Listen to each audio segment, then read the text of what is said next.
Hi, I'm Dick Humphreyville. I'm here to show you the different types of joints that are out there that have been developed over the millenniums.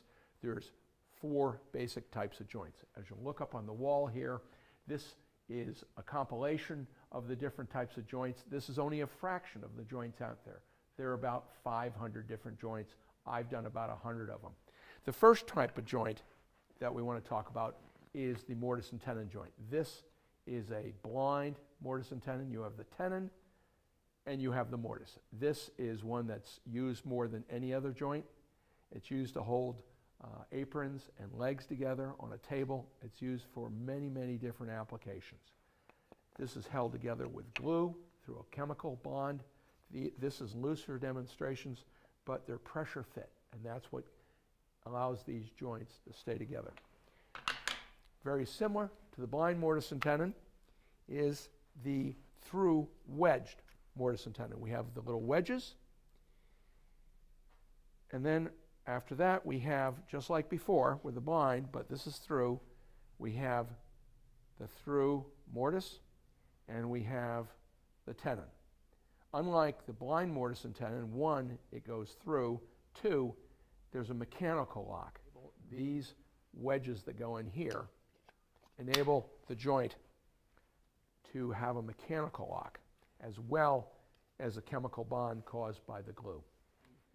The next type of joint is the dovetail joint. This is a open and through dovetail. Use it on boxes. They're universally used, different forms, but the open and through dovetail has 2 components. You have the pins and you have the tails. There are different ways of laying them out, but basically it's a very strong joint.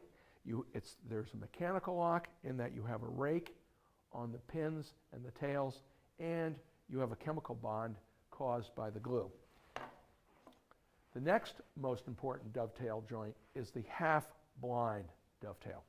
Half-blind dovetail doesn't go all the way through. That's why you call it blind. It's open on the side, right here. It's open here, but it's blind on this side.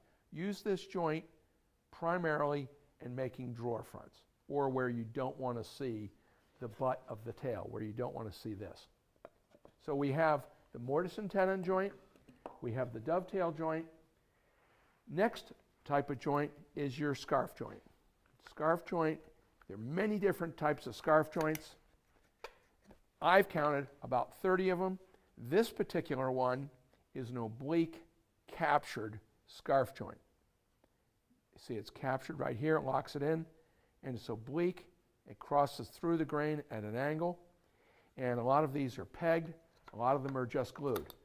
And just like the through wedge mortise and tenon and the dovetails, this creates a mechanical lock, but basically they're glued together and there's a chemical bond. You're going to find these a lot when you need to extend a piece of wood, whether it be on a stretcher or it be on a plank for a boat.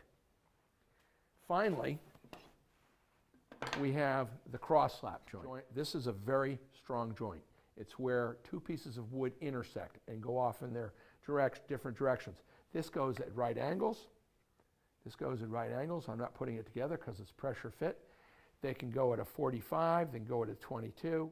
Before you have the 4 different types of joints down here. You have the mortise and tenon joints, you have the dovetail joints, you have the scarf joint, and you have the lap joint, the cross lap joint. They're all different renditions, varieties, and each joint has a purpose. They just don't make these to be different. Over the millenniums, they developed these things. They're still developing them as our needs change.